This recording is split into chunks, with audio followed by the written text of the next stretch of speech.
ನೀವು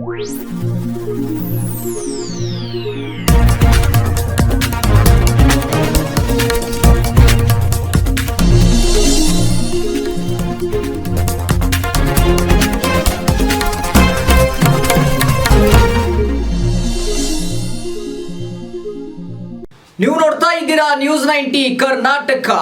ನಾನು ಸುಭಾನಿ ಹುಕ್ಕೇರಿ. 17 ವರ್ಷಗಳಿಂದ ಭದ್ರಕೋಟೆಯಾಗಿದ್ದ ಬೆಳಗಾವಿ ಲೋಕಸಭೆ ಕ್ಷೇತ್ರವನ್ನು ಈ ಉಪಚುನಾವಣೆಯಲ್ಲಿ ಬಿಜೆಪಿ ತನ್ನಲ್ಲೇ ಉಳಿಸಿಕೊಂಡಿರುವುದೇನೋ ನಿಜ. ಆದರೆ ಗೆಲುವಿಗೆ ಅದು ನಡೆಸಿದ ತಿನುಕಾಟ, ಎದುರಾಳಿ ಕಾಂಗ್ರೆಸ್ ನೀಡಿದ ಪೈಪೋಟಿ ಈಗ ಚರ್ಚೆಯ ವಿಷಯವಾಗಿದೆ. ಇನ್ನೊಂದೆಡೆ ಈ ಉಪಚುನಾವಣೆಯಲ್ಲಿ ಬಿಜೆಪಿಯಿಂದ ಯಾರೇ ನಿಂತರೂ ಸುಲಭವಾಗಿ ಗೆಲ್ಲಬಹುದೆಂಬ ಲೆಕ್ಕಾಚಾರ ಇತ್ತು ಎನ್ನಲಾಗಿದೆ. ಈ ಕುರಿತು ಒಂದು ರಿಪೋರ್ಟ್ ಇಲ್ಲಿದೆ ನೋಡಿ. ಹೌದು, ರೈಲ್ವೆ ರಾಜ್ಯ ಸಚಿವರಾಗಿದ್ದ ಸುರೇಶ್ ಅಂಗಡಿ ನಿಧನದಿಂದ ತೆರವಾಗಿದ್ದ ಬೆಳಗಾವಿ ಲೋಕಸಭೆ ಕ್ಷೇತ್ರದಲ್ಲಿ ಆರಂಭದಲ್ಲಿ ಬಿಜೆಪಿಯಿಂದ ಯಾರೇ ನಿಂತರೂ ಸುಲಭವಾಗಿ ಗೆಲ್ಲಬಹುದೆಂಬ ಲೆಕ್ಕಾಚಾರವಿತ್ತು. ಈ ಕಾರಣಕ್ಕೆ 10 ಆಕಾಂಕ್ಷಿಗಳು ಹುಟ್ಟಿಕೊಂಡಿದ್ರು. ಬದಲಾದ ಪರಿಸ್ಥಿತಿಯಲ್ಲಿ ಸುರೇಶ್ ಅಂಗಡಿ ಅವರ ಪತ್ನಿ ಮಂಗಳಾ ಅಂಗಡಿ ಅವರನ್ನು ಅಭ್ಯರ್ಥಿಯನ್ನಾಗಿ ಬಿಜೆಪಿ ಅನುಕಂಪದ ಅಸ್ತ್ರ ಪ್ರಯೋಗಿಸಿತ್ತು. ಹೈಕಮಾಂಡ್ನ ಈ ದಿಢೀರ್ ನಿರ್ಧಾರವೇ ಚುನಾವಣೆಯಲ್ಲಿ ಮರ್ಯಾದೆ ಉಳಿಸಿತು ಎಂಬ ವ್ಯಾಖ್ಯಾನವಿದೆ. ಆದರೆ ದೊಡ್ಡ ಮತಗಳ ಅಂತರದ ಗುರಿ ಹೊಂದಿದ್ದ ಬಿಜೆಪಿಗೆ ಕೇವಲ 5,000 ಮತಗಳ ಅಂತರದ ತಿನುಕಾಟದ ಗೆಲುವು ಸಮಾಧಾನಕ್ಕಿಂತ ಆತಂಕವನ್ನೇ ತಂದಿಟ್ಟಿದೆ. 8 ವಿಧಾನಸಭಾ ಕ್ಷೇತ್ರಗಳಲ್ಲಿರುವ ಬೆಳಗಾವಿ ಲೋಕಸಭೆಯ 6 ಕಡೆ ಬಿಜೆಪಿ ಶಾಸಕರೇ ಇದ್ದಾರೆ. ಆ ಪೈಕಿ ಉಪಚುನಾವಣೆಯಲ್ಲಿ ಪಕ್ಷದ ಕೈ ಹಿಡಿದಿರುವುದು ಕೇವಲ 2 ಕ್ಷೇತ್ರಗಳಷ್ಟೇ. ಹೀಗಾಗಿ ಬಿಜೆಪಿಗೆ ಮುಂದಿನ ವಿಧಾನಸಭಾ ಚುನಾವಣೆಯಲ್ಲಿ ಎದುರಾಗಬಹುದಾದ ಅಪಾಯದ ಗಂಟೆ ಈಗಲೇ ಬಾರಿಸತೊಡಗಿದೆ. ಸೋಲಿನ ಭೀತಿಗೆ ತಳ್ಳಿದ ಹಲವು ಕಾರಣಗಳು. ಕಳೆದ ಲೋಕಸಭಾ ಚುನಾವಣೆಯಲ್ಲಿ 3,70,000 ಮತಗಳಿಂದ ಗೆದ್ದಿದ್ದ ಬಿಜೆಪಿಯ ಗೆಲುವಿನ ಅಂತರ 2 ವರ್ಷದಲ್ಲಿ ಕೇವಲ 5,000ಕ್ಕಿಳಿದಿದೆ. ರಾಜಕಾರಣದ ಪಥ ಬದಲಿಸಬಲ್ಲಂತ ಪ್ರಭಾವವಿರುವ ಘಟಾನುಘಟಿ ನಾಯಕರೇ ಇದ್ದ ಬೆಳಗಾವಿ ಜಿಲ್ಲೆಯಲ್ಲಿ ಬಿಜೆಪಿ ಗೆದ್ದು ಸೋತ ಭಾವನೆಯಲ್ಲಿರುವುದಕ್ಕೆ ಕಾರಣಗಳು ಹಲವು. ಮೋದಿ ಹೆಸರಿನ ಜಪ, ಅಂಗಡಿ ನಿಧನದ ಅನುಕಂಪವನ್ನ ಅತಿಯಾಗಿ ನಂಬಿಕೊಂಡಿದ್ದೆ ಮುಳುವಾಯಿತು ಎಂಬ ಮಾತುಗಳು ಕೇಳಿಬರುತ್ತಿವೆ. ಬೆಳಗಾವಿ ಲೋಕಸಭೆ ಕ್ಷೇತ್ರದಲ್ಲಿ ಬಿಜೆಪಿಯ ಗೆಲುವಿನ ಓಟವನ್ನ ಹಿಂತಿರುಗಿ ನೋಡಿದರೆ ನಾಮಬಲದ ಶ್ರೀರಕ್ಷೆಯೇ ಕಾಣುತ್ತದೆ.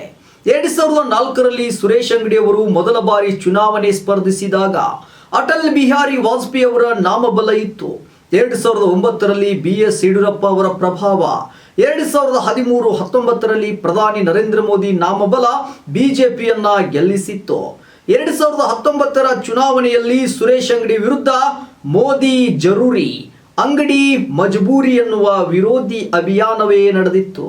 ಆದರೂ ಬಿಜೆಪಿ ಭಾರೀ ಮತಗಳ ಅಂತರದಿಂದ ಗೆದ್ದಿತ್ತು. ಇದಕ್ಕೆ ಕಾಂಗ್ರೆಸ್ ದುರ್ಬಲ ಅಭ್ಯರ್ಥಿಯನ್ನ ಕಣಕ್ಕಿಳಿಸಿದ್ದು ಕೂಡ ಕಾರಣ. ಈ ಉಪಚುನಾವಣೆಯಲ್ಲಿ ಹಿಂದಿನಂತೆ ಮೋದಿಯನ್ನ ಗೆಲ್ಲಿಸಬೇಕು ಎನ್ನುವ ಅನಿವಾರ್ಯತೆ ಇರಲಿಲ್ಲ. ಆದರೂ ಬಿಜೆಪಿ ನಾಯಕರು ಮೋದಿ ಹೆಸರು, ಕೇಂದ್ರದ ಯೋಜನೆಗಳ ಜಪ ಮಾಡುವ ಸಂಪ್ರದಾಯ ಮುಂದುವರೆಸಿದ್ರು. ಇನ್ನೊಂದೆಡೆ ನಗರದಲ್ಲಿದ್ದ ಬೆಳಗಾವಿ ಹುಬ್ಬಳ್ಳಿ ಪ್ರಾದೇಶಿಕ ಅಸಮಾಧಾನವು ಹುಬ್ಬಳ್ಳಿ ರಾಜಕಾರಣಿಗಳ ಪ್ರಚಾರ ಪ್ರವೇಶದಿಂದ ನೋಟ ಕಡೆ ನೋಡುವಂತೆ ಮಾಡಿತು. ಇನ್ನು ಮತದಾನ ಪ್ರಮಾಣ, ಪ್ರತಿ ಚುನಾವಣೆಯಲ್ಲೂ ಯುವಕರನ್ನ ಉತ್ತೇಜಿಸಿ ಮತದಾನ ಪ್ರಮಾಣ ಹೆಚ್ಚಿಸುವಂತೆ ಮಾಡಿ ಗೆಲ್ಲುವುದು ಬಿಜೆಪಿ ತಂತ್ರ. ಆದರೆ ಈ ಬಾರಿ ಅದು ನಡೆಯಲಿಲ್ಲ. ಆಡಳಿತ ವಿರೋಧಿ ಅಲೆ ಜತೆಗೆ ಕೊರೋನಾ ಮತ್ತಿತರ ಕಾರಣಕ್ಕೂ ಯುವಕರ ಸಹಿತ ಪ್ರಜ್ಞಾವಂತರು ಮತದಾನದಿಂದ ದೂರ ಉಳಿದರು. ಇದರಿಂದ ಹೆಚ್ಚು ನಷ್ಟವಾಗಿದ್ದು ಬಿಜೆಪಿಗೆ. ಇನ್ನು MES ಗಾಳ, ಚುನಾವಣೆ ಘೋಷಣೆಗೂ ಕೆಲ ದಿನಗಳ ಹಿಂದೆ ನಡೆದ ಕನ್ನಡಿಗರನ್ನ ಶಿವಸೇನೆ ಕೆರಳಿಸಿದಾಗ ವಿಷಮ ಸ್ಥಿತಿ ಸೃಷ್ಟಿಯಾಗಿತ್ತು. ಆಗ ಹಲವು ಮರಾಠಿಗರ ಮೇಲೆ ಪೊಲೀಸ್ ಕೇಸ್ ದಾಖಲಾಗಿದ್ದವು. ಅದೇ ವೇಳೆಗೆ MES ಅಭ್ಯರ್ಥಿ ಕನ್ನಡಿಗರ ವಿರುದ್ಧ ಹೇಳಿಕೆ ನೀಡಿ ಪೊಲೀಸ್ ಕೇಸ್ಗೆ ಒಳಗಾದರು. ಅದನ್ನೇ ಅಸ್ತ್ರವಾಗಿಸಿಕೊಂಡು MES ಮತಗಳನ್ನ ಒಟ್ಟುಗೂಡಿಸಿತ್ತು ಎಂದು 40,000ಕ್ಕಿಂತ ಅಧಿಕ ಮತ ನೋಡಿರದ MES ಈ ಬಾರಿ 1 ಲಕ್ಷಕ್ಕೂ ಅಧಿಕ ಮತ ಬಾಚಿತು.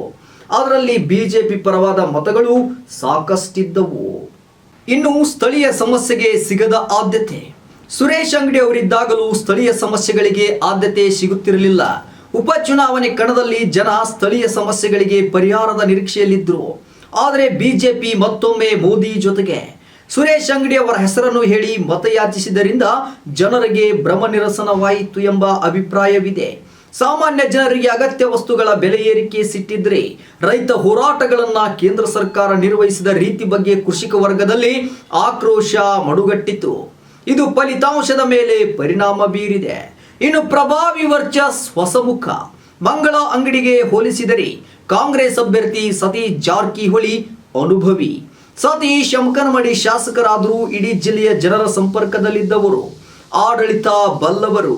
ಹೀಗಾಗಿ ಹೊಸಮುಖಕ್ಕಿಂತ ಅನುಭವಿಯೇ ಉತ್ತಮ ಎಂಬ ಮತದಾರರ ಆಲೋಚನೆಯು ಬಿಜೆಪಿಗೆ ಕೈಕೊಟ್ಟಿತು.